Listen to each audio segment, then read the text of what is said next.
Kwaziwai vana vaMwari mufaro wangu kusangana nemi pamangwanani ezuva ranhasi tiri mukati mesabata musi wa 1 February 2025.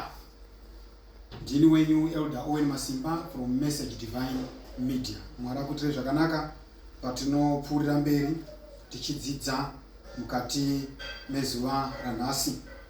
Musoro wechidzidzo chedu mukati memangwanani anhasi pa Sabbath morning service unotiwo The Strange Beasts of Daniel chapter 7. Mhuka dzinohlisa dzinoshamisa dzemuna Daniel chapter 7. Regai tiverenge mavhesi achatitungamirira mukati mechidzidzo chedu chamangwanani ano kubva mubhuku raDaniel chapter 7 verse 1 to 7. Ndichaverenga nechirungu. Rinoti, in the first year of Belshazzar, king of Babylon, Daniel had a dream and visions of his head upon his bed. Then he wrote the dream and told the sum of the matters. Daniel spake and said, I saw in my vision by night, and behold, the four winds of the heaven strove upon the great sea, and four great beasts came up from the sea, diverse one from another. The first was like a lion, and had eagle's wings. I beheld till the wings thereof were plucked, and it was lifted up from the earth, and made stand upon the feet as a man, and a man's heart was given to it. Verse 5, and behold another beast, a second like to a bear, and it raised up itself on one side, and it had three ribs in the mouth of it between the teeth of it, and they said thus unto it, Arise, devour much flesh. And after this I beheld, and lo, another like a leopard, which had upon the back of it four wings of a fowl. The beast had also four heads, and dominion was given to it. Verse 7, after this I saw in the night visions, and behold a fourth beast, dreadful and terrible, and strong exceedingly, and it had great iron teeth.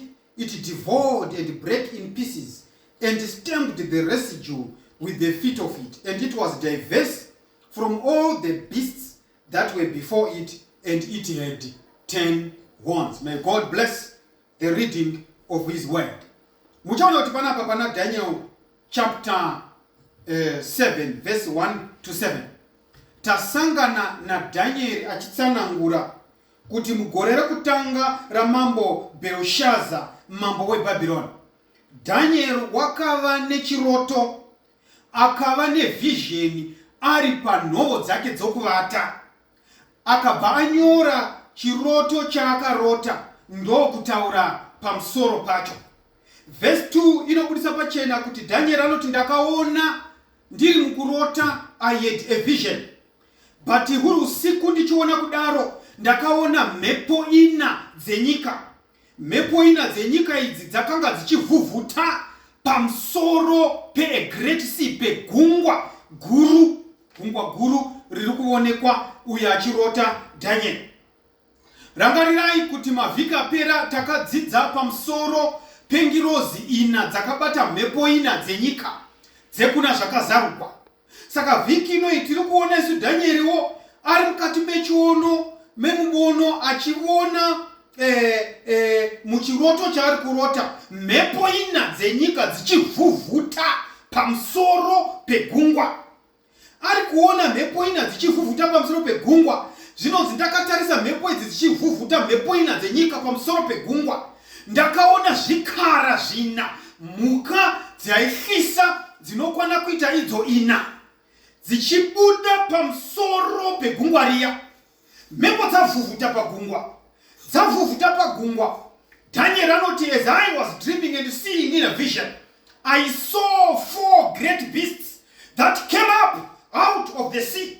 And these beasts were diverse one from another. Dzanga dzakasiyana, dzanga dzisina kufanana.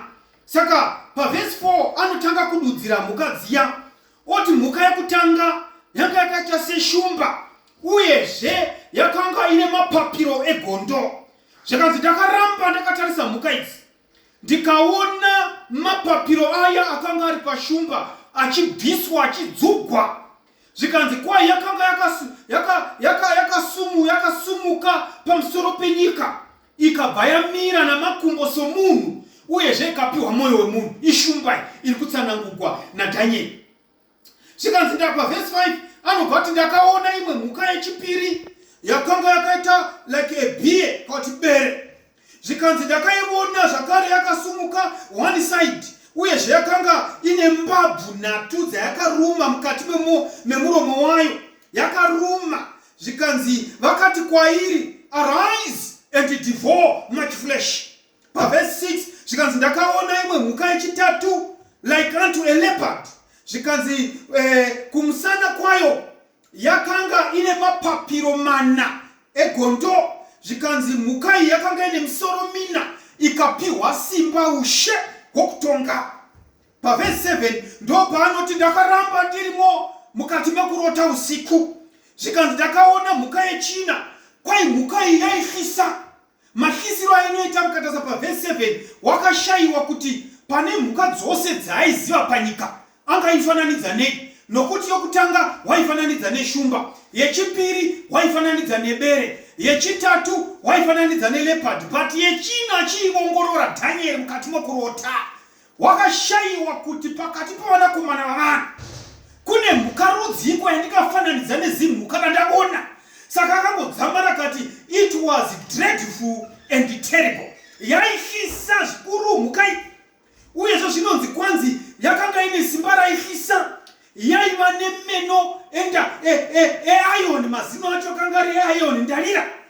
Ndo yaikana zvikanzi kwai yaita kukambura kudya, ichibovera ichivhuna, ichiita mapisi nemapisi. Zvikanzi yaiti chinenge chainenge yavhuna yaitsika namakumbo ichiparadza. Zvikanzi it was diverse from all the beasts that were before it, and it had 10 horns. Zvikanzi mhuka yandakaona yakanga ine nyanga 10, yakasiyana nedzimwe mhuka dzose. Akashayiwa kuti angaiti mhuka rudzii, asi rega pamangwanani atiipe zita, nokuti ndinofunga kuti yakafanira tiipe zita. Yainzi zikavanhu mugomo, ndo zita randikapa, nokuti Dhanieri wakatoshayiwa, but ina handikashayiwi, saka nditenderei ndiipe zita.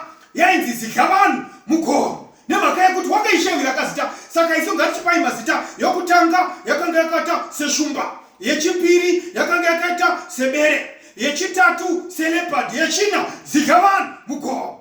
Tatopedza naye toipa zita tirisu topedzisa, nokuti Bhaibheri rashayiwa zita. Saka yakanga yakasiyana nedzimwe mhuka dzakanga dziri pamberi payo. Hama dzinodikanwa, Bhaibheri rinoshandisa masymbols. In prophecy there are certain symbols dzine zvadzinoreva kana topinda mukundodudzira chiprofita cheBhaibheri. Saka mutoona kuti Bhaibheri mukaenda kuna 2 Peter 1 verse 19 to 20 inoti in Bible prophecy we should allow the Bible to interpret itself. Saka takutaura chiprofita chemubhaibheri hachidudzirwi nemunhu nokuti wari wazhambambaira nenyemba nendumba ofunga kuti haiwa sezvo ndichibva kwakati ndodudzira ndichiti. Haiwa bodo. 2 Peter 1 verse 19 to 20 inobudisa pachena kuti zvasvika panyaya yechiprofita the Bible interprets itself. Saka mukavereka kuna 2 Peter 1 verse 19 to 20 inobudisa pachena kuti chakavanzika cheBhaibheri hachidudzirwi nemunhu. Let the Bible interpret itself. Saka regai tione zvimwe zvatinoda kuti zvidudzirwe neBhaibheri sezvaregwa na2 Peter 1 verse 19 to 20. Zvakazarwa chapter 17 verse 15 inobudisa pachena kuti sea kana kuti gungwa it represents a multitude of people or a densely populated area. Ndo zvinorwa nazvakazarwa chapter 17 verse 15 inobudisa pachena kuti pese muchiprofita chemubhaibheri panonzi ndakaona mhepo ina dzichivhuvhuta pamusoro pegungwa, zviri kureva kuti mhepo idzi dziri kuvhuvhuta pamusoro penzvimbo yakazara vanhu, a densely populated area or a multitude of people. Iyo mhepo yacho inovhuvhuta chiprofita chinoti kudini? Mukaenda kuna Jeremiah chapter 49 verse 36 to 37 inoti wind represents strife or a war. Saka in other words, tawane zvinhu zviviri zvatakwanisa kududzira. Gungwa rinoreva a multitude of people or a densely populated area. Wind inoreva strife or a war. Saka naBhaibheri pariri kuti ndakaona mhepo ina dzenyika dzichivhuvhuta pamusoro pegungwa. Zvoreva kuti pari kunzi ndakaona hondo nekupokana nokugwisana nokumukirana kuchimuka pamusoro pavanhu, pamusoro pe densely populated area, pamusoro penyika, pamusoro pedzinyika kana dzihurumende, pakaita hondo nekugwisana namatambudziko. Ndo zviri kurehwa nechiprofita chaDhanieri pana chapter 7 panoonekwa mhepo ina dzenyika dzichivhuvhuta pamusoro pegungwa. Regai tione kuti chiprofita chinoti kudii pamusoro pemabeasts, because paonekwa mhuka ina kana kuti zvikara zvina. Chiprofita chinoti zvikara chinyi? Mukana kuna Daniel chapter 7 verse 17 na verse 23 inotiwo verse 17. Regai ndiverenge. These great beasts chapter 7 iyoyo zvakare iri kuti zvikara zvihombe zvawaona izvi zvina, which are four kings which shall arise out of the earth. Kureva kuti Bhaibheri riri kuti zvikara zviri kuonekwa chakaita seshumba, changa chakaita sebere, changa chakaita seleopard nechimwe chakashayigwa zita, madzimambo mana achamuka pamusoro penyika. So in other words, as Daniel was seeing these four great beasts, the God of heaven was telling Daniel what shall come to pass on this earth in the later days. Saka zviri kunzi panapa, in other words, Bhaibheri riri kuti akaoneswa kuti pano panyika paizoita four great kingdoms. Ndo dzaakaoneswa. Regai tirambe tichifamba nayo zvishoma. Hama dzinodikanwa, chiprofita chatiri kusangana nacho muna Daniel chapter 7 chakapiwa naMwari kuna Daniel mugore rekutanga raBherishazare mambo weBhabhironi. Mwari zvakare wakanga mukaenda neni kuna Daniel chapter 2. Daniel chapter 2 yatinoti chiroto chamambo Nebhukadhinezari. Mwari wakanga waratidza zvakare Daniel zvaizoitika mukati merino pasi, nhoroondo yatinoti yaizofamba sei. But there were other details that the Lord wanted to add for the benefit of those of us who will be living during the time of the end. Saka Daniel vari kupiwa chiroto chepana Daniel chapter 7 chakafanana nechiroto chekuna Daniel chapter 2. But pana Daniel chapter 7, the God of heaven akueda additional detail yakakoshera isu akashikigwa nemazuva ekupedzisira. For we are living in the time of the end. Saka the prophecy or the vision of Daniel chapter 7 pertains to us vagara mumazuva ekupedzisira. Pamba ineni zvakanaka. Saka Mwari paari kuzarura chiprofita cheBhaibheri kuvaranda vake, Mwari ari kushandisa the basic principle of teaching, the principle of moving from the known to the unknown. This is also referred to as the repeat and enlarge principle. In principle inoshandiswa naMwari kuti unodzokorora chinhu obva achiexpanda, odzokorora ochiexpanda, achiwedzera detail zvishoma apo nezvishoma apo. Ndo zvinoitwa naMwari. Saka mtoona kuti Mwari zvaanoita anotanga adzokorora zvakatorivhiliwa nechekare obva azowedzera zvimwe to enlarge upon that with new or further details. Saka Daniel chapter 7 iri kutipa further details that were not given in Daniel chapter 2. But mchanoti Daniel chapter 2 na Daniel chapter 7 dziri kutofollow the same principle, only that Daniel chapter 7 has additional details. Saka pana Daniel chapter 7 verse 2 to 3 Bible rotiudza kuti Daniel achiona mumuono wake akavata anoona the four winds of heaven strove upon the great sea, dzichivhuvhuta ndobva pabuda mhuka ina dzakabuda mugungwa dzakasiyana imwe kubva kune imwe. Saka tatodzidza isi kuti wind denote war or strife, gungwa represent a multitude of people, and mabeasts anodinota makingdoms. Saka from Daniel chapter 7 verse 2 to 3, the Lord revealed unto Daniel that through the crucible of war in the densely populated areas of the ancient world, 4 world empires or kingdoms will arise. Ndo chidzidzo chapiwa kuna Daniel. Saka muchabona kuti ndatotsanangura kuti Daniel chapter 7 verse 1 to 7 yataverengai is basically parallel to Daniel chapter 2 chiroto cha Nebukadnezari. Saka mtaona kuti mukaenda kuna Daniel chapter 2 pakanga pane msoro wegoridhe pakazoita siliveri ne brasi ne iron and clay. Takadzidza kuti isusu Daniel chapter 7 verse 17 iri kubaya kulisa pachina kuti these great beasts which are four kings which shall arise out of the earth. But by verse 23 inobaya kuti iyo the fourth beast, the fourth beast shall be the fourth kingdom upon the earth. Ama zinodikanwa saka chiprofita chose chamuna Daniel chapter 7 chatiri kutaura panapa. It is a symbolic prophecy iri kubudisa pachena zvino zvichaitika kusvika Jesu achiuya. The 4 world empires dzichavapo. Saka yokutanga inovashumba inorepresenta umambo hwakavapo with the Babylonian Empire. Yechitatu the bie kati bere ndiwo umambo hwePersia. Tiri kutaura nezvema world empires, umambo hwePersia. Yechitatu iri kunzi leopard inorepresenta umambo hweGreece under Alexander the Great. Umambo hwechi4 uri kurepresentwa nezigavana mugomo kana kuti a dragon yataona panapa inorepresenta the Roman Empire. Then the 10 horns kuti yakanga ine nyanga dzine gumi dziri pazigavana mugomo dzairepresenta the divided Europe. Nokuti the Roman Empire when it collapsed it divided into 10 kingdoms. Zinoa divided Europe as we know it today. Ama zinodikanwa Daniel achiona mu vision.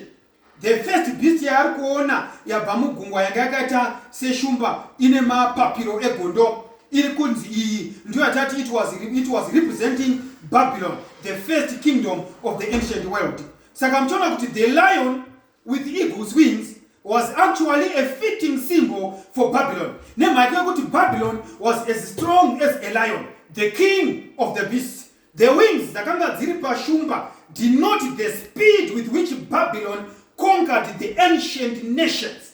Mukanda kuna Habakkuk chapter 1 verse 6 to 8 inokutsanangurira itsanangura umambo kuti hwakanga huri so swift seshumba. Babylon yakatonga the ancient world from 605 BC to 539 BC.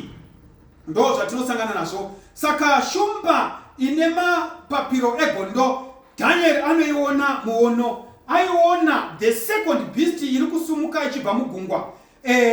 Panapa tiri kuona isusu muprofita Daniel achiona bere iri rakanga rakasumuka rimwe racho divi uye zvirakanga rine mbabvu 2 dzarakanga rakaruma mumuromo pamazino aro pana Daniel chapter 7 verse 5. Bere rinorepresenta the combined kingdoms of the Medes and the Persians. Medo-Persia became the second world empire of the ancient world after defeating Babylon on October 13, 539 BC. Saka Daniel unozviona mumuono bere rakareisi kakati rakata kusumukira kune rimwe divi. Kubva muhistory tinodzidza kuti the second empire of the ancient world, it was a joint empire between the Medes and the Persians. The Persians were stronger than the Medes. Ndo saka bere rakasumukira rimwe divi rakarembera. Saka bere riri kuonekwa rakasumukira rairatidza kuti kunyange world empire yechipiri wanga rubatanidzwa wema-Medes and the Persians, ma-Persians they were stronger than the Medes. Saka mchaona kuti empire iyi yachozikana songoti the Persian Empire. Vanodzidza history vanokutsanangurirai. Saka before Medo-Persia could become a world superpower, they had to conquer 3 important territories or nations. This is symbolized by the 3 ribs in the mouth of this bear. saka mbabvu 3 dzarumwa nebere zvairepresenta madzimambo 3 aifanira kuti adestroyiwa kana kukundwa nemaMedes and the Persians before they could become the second world empire. Saka muchaona kuti maMedes and the Persians, history inoti they successfully defeated the nations of Babylon, the nation of Lydia and Egypt. Ndo vari kurepresentwa nembabvu 3 dziri mumuromo mebere vakahwanywa neMedo Persia, Babylon, Lydia and Egypt. Saka maMedo nemaPersia vakatonga kubva mugore ra 539 BC kusvika mugore ra 331 BC. Kusure kwaizvozvo Daniel unoona the third beast yaari kuona ichibuda mugungwa yakanga yakaita seleopard with 4 heads and 4 wings. Saka yakanga ine misoro 4 namapapiro 4 kumusana. Daniel chapter 7 verse 6.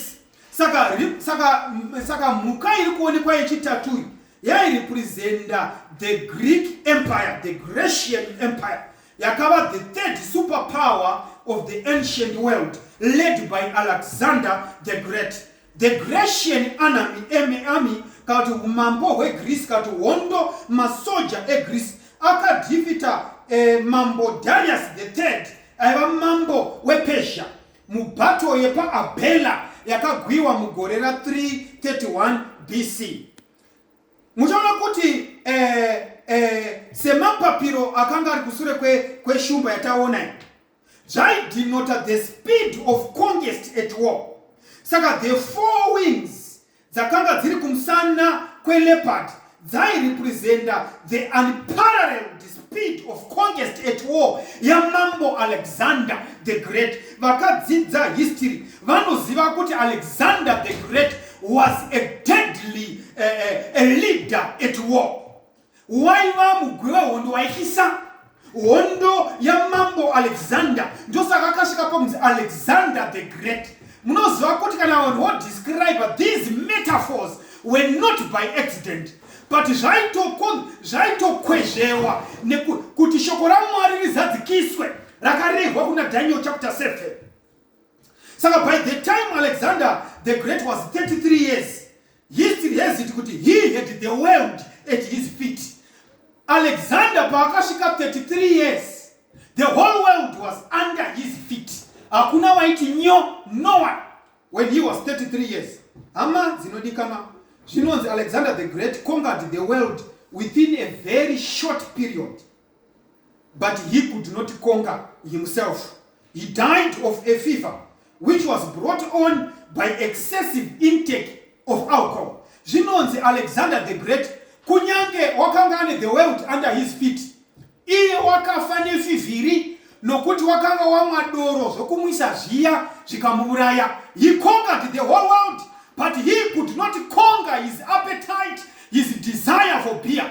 My brothers and sisters, there is a disaster, there is a danger when we become more successful and we ignore that we need the Lord in our lives. When God has lifted you up on the ladder of success in life, oh my brother and my sister, do not forget the Lord. Alexander the Great wakakanga kuzviisa pasi pamwari, wakaparadzwa nemukombe wedoro nemhaka yokuti wakazviti pamwoyo wake, who is God that I may remember him in the days of my life. Zvakangofanana mukati meupenyu hwako, whatever level of success that you have achieved, whatever level of success that you have attained, when you neglect the needful, the bad will come upon you. Ndo zvakaitika kuna mambo Alexander the Great, who conquered the world but could not conquer beer. Mukati meupenyu hwake akaparadzwa nemukombe wedoro. Anoti achivhunzwa Alexander the Great offer, he was asked a straightforward question. Zvikanzi, to whom will you leave the kingdom? Dobva apa mhindo zvikanzi, I will leave it to the strongest. Within a period of 20 years after, umambo hweGreek, hwamaGreek hweGreece, the Grecian empire, yakapinda mukati mecivil war. Magenerals aAlexander vakatanga kugwa one against the other.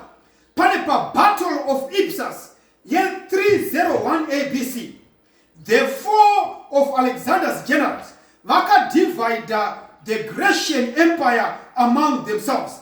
Dopakaita General Cassander, General Lysimachus, General Ptolemy na General Seleucus.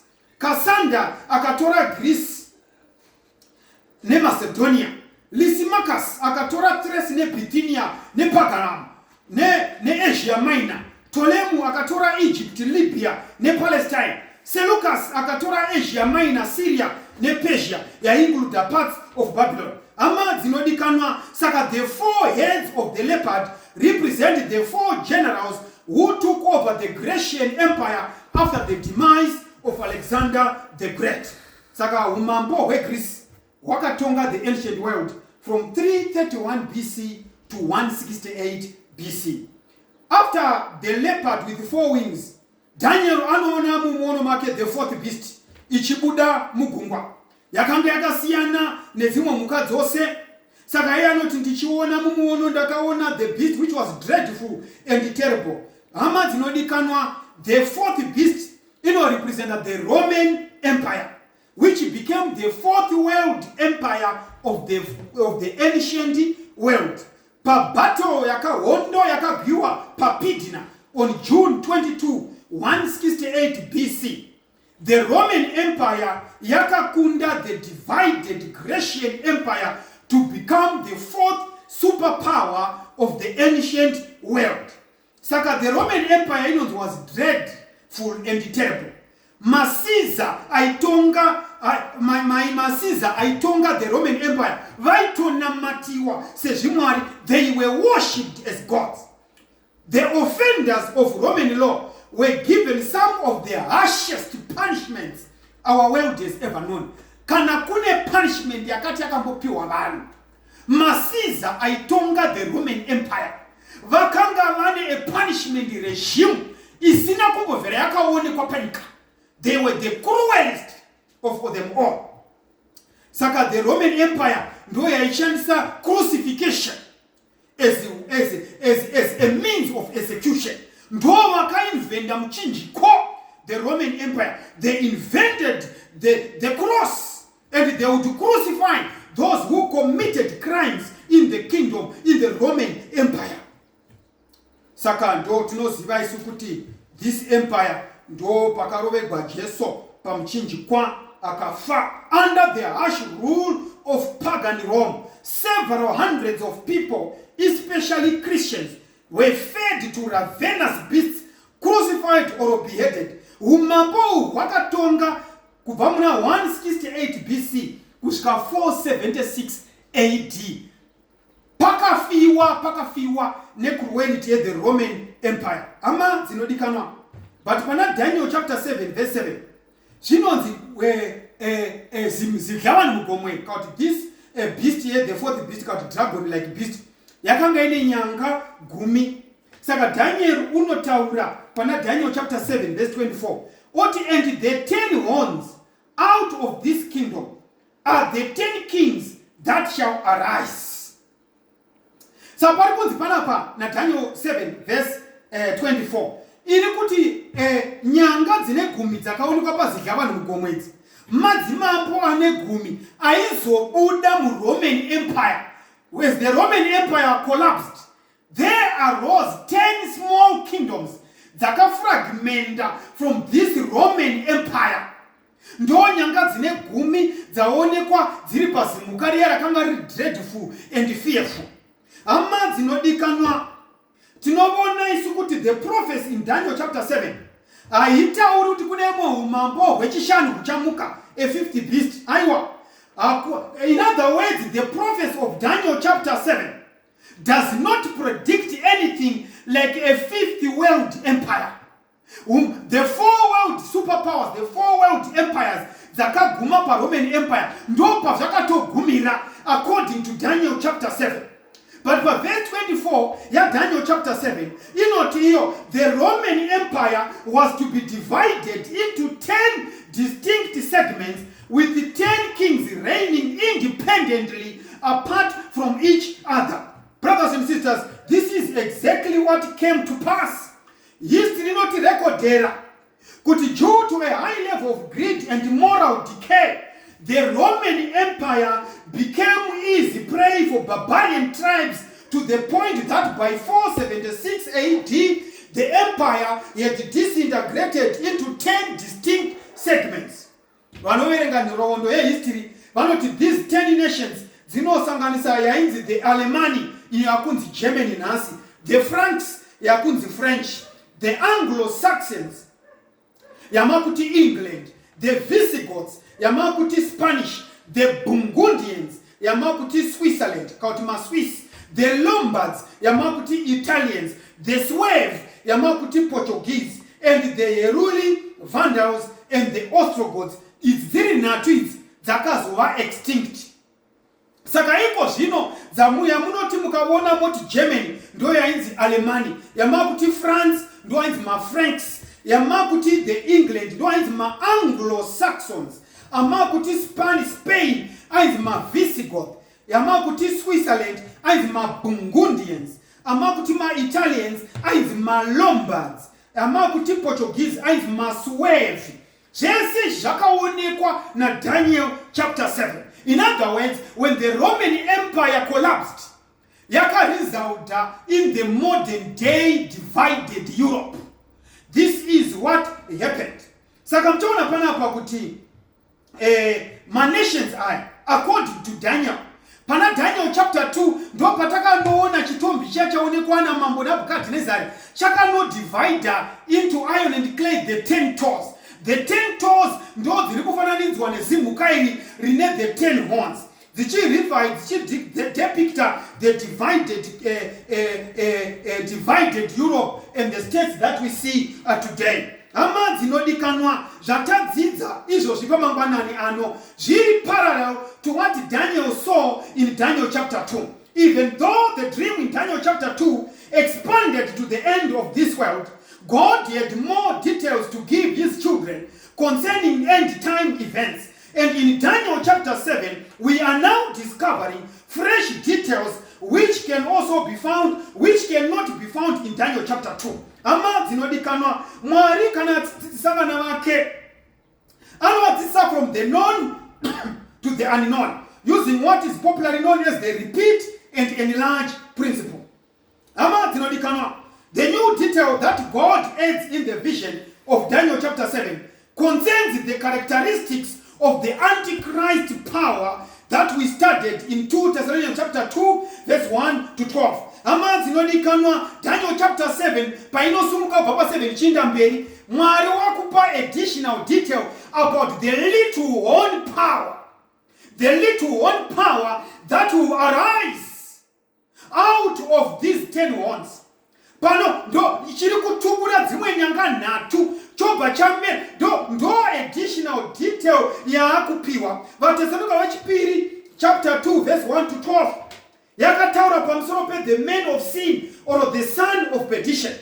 But pana Daniel chapter 7, God now uses the term the little horn to depict the same Antichrist power that was to be a rule over the whole world. Ama dzinodikanwa kubva pana Daniel chapter 7 verse 8 na verse 25 inotiyo, I considered the horns. Dakaramba dakatarisa panyanga dzakanga dzine mhuka yechina, nyanga dzine gumi. As I considered the horns, and behold, there came up among them another little horn, before whom there were 3 of the first horns plucked up by the roots. And behold, in this horn were eyes like eyes of men, and a mouth speaking great things. And he shall speak, verse 25, and he shall speak great words against the Most High. He shall wear out the signs of the Most High, and think to change times and laws, and they shall be given into his hand until a time and times and the dividing of time. Ama dzinodikanwa ndoda kuti mubate shokwe kuti pari kunzi ndakaramba ndakatarisa nyanga dzine gumi dzakanga dziri pasi zvavanu mugomo. Ndakaona kuti kune nhatu dzakanga dzadzugwa nemudzi, but ndaramba ndakatarisa kurati pakadzugwa nhatu kwakasarigwa 7. Kwasarigwa 7 kudaro ndaramba ndakatarisa ndakaona chimwe chinyanga chidoko chichimuka. Chinyanga ichi chakanga chine meso emunhu, chine muromo waitaura mashoko makuru ekumhura wokumusoro kudenga. Verse 25 ikati, chinyanga ichi chakamhura okumusoro kudenga chikafunga kuchinja nguva nemazuva, to change times and laws. Ndo zvakaitwa nechinyanga chidoko. Hama dzinodikanwa, Isaiah chapter 46 verse 9 to 10 inoti, remember the former things of old, for I am God and there is no one else. I am God and there is none like me, declaring the end from the beginning, and from the ancient times the things that are not yet done, saying, my counsel shall stand, and I will do all my pleasure. Tarirai ndini Jehovah, ndozvinoti na Isaiah, ndinodudzira zvichavapo pakupedzisira, kunyange tichiri pamavambo, kuti zvigoitika zvese zvandinenge tataura nemuromo wangu. Mukati mezora nhasi amazvinodikanwa, ndoda kuti tigume pano kwezora nhasi. Mukati mevhiki inotevera tichisangana nesabata rinouya, we are going to study about the little one. Ndio musoro wechidzidzo chedu chinotevera. But Daniel chapter 2 yandati iri kutaura the same prophecy na Daniel chapter 7 verse 1 to 7 paonekwa mhuka ina. Mukanda pana Daniel chapter 2 verse 44 inoti panapa, in the days of those kings shall the God of heaven set up a kingdom which shall never be destroyed, and the kingdom shall not be left to other people, but it shall break in pieces and consume all these kingdoms, and it shall stand forever and ever. Tinozina Daniel ana Daniel achidudzira kuna mambo Nebukadnezar pana Daniel chapter 2 verse 44. Anoti nemazuva emadzimambo iwawo divided Europe, when the last world empire Rome has collapsed.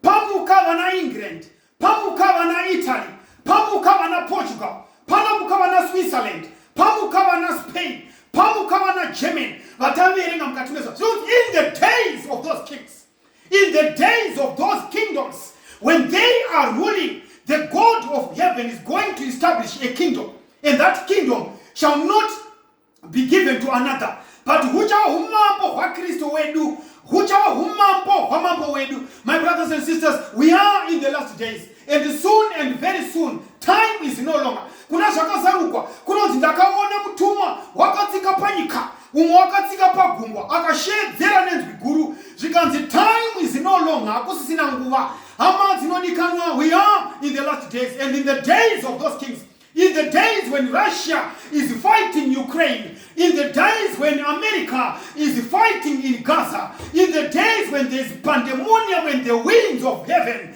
are striving and striving upon the sea, upon the multitudes of people, when nation is rising upon nation, when disease after disease is coming upon the nations, when all these times and troubles are coming upon the earth, the Bible is saying, in the days of those kings, the God of heaven shall establish a kingdom that shall last forever and ever. Kuna Daniel chapter 2, anoti ndakaona dombo risina kuchekwa nemaoko omunhu, rakauya rikandorova kutsoka kwechitombi chakarotwa namambo Nebukadnezari. Charova, zvinonzi dombo iro rakazara nyika yose, and that rock is Jesus Christ. In the days of the tours, in the days of divided Europe, the rock of all ages is going to establish a kingdom that shall last forever and ever. My brothers and sisters, is it your desire this evening, this morning? Is it your desire that the Lord continues to declare the end from the beginning in your life, so that we may be prepared for his soon coming? Munamato wako here kuti Mwari aramba achizarura kwauri, achidudzira chakavanzika zveshoko rake, kuti tose tiwanikwe tagadzirira kuonekwa kwake kwomukomana wedu kukasika.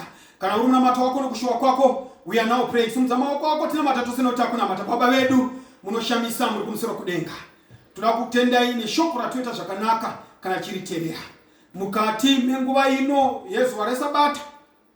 Tasumudza maoko edu kutenda kuti muri Mwari anofanira kuti atendwe. Toda kutendai neshoko raDhanieri pamunodudzira chakavanzika chenhoroondo rinopasa, kuti nguva yatoenda kutopera, hwamanda inofanira kurira kuti muye mutore vakaita kuda kwenyu. Tinoshuvira kuti Mwari nesuwo pakurahwa kwavanoponesewa, dai mazita edu angawanikwa mukati metsamba youpenyu. Tinoshuvira kuti ndiwe Mwari pakati pedu.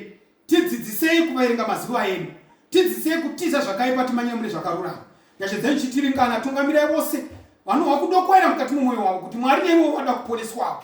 kusumudza kwatoita moyo nekusumudza kwatoita maboko. Tinokumbira kuti chiro kwazvo nekuda kweropa raJesu pamuchinjikwa tiponesei kubvira zvino kusingaperi muzita raJesu. Tona mari.